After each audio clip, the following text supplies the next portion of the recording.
हिंदुस्तान। मेरा नाम है बादशाह खान। अरे भगवान, अरे बादशाह, देख हमारी प्रतिज्ञा पूरी हो गई। हमने कसम खाई थी ना कि एक दिन हम रणुजा सर करेंगे। देख हमने रणुजा सर कर लिया।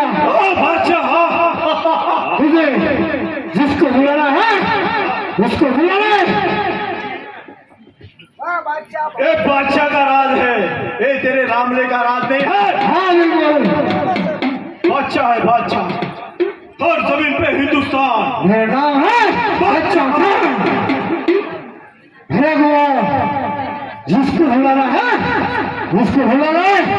देख तेरे सामने ये बादशाह खड़ा है। हाँ बादशाह, हाँ।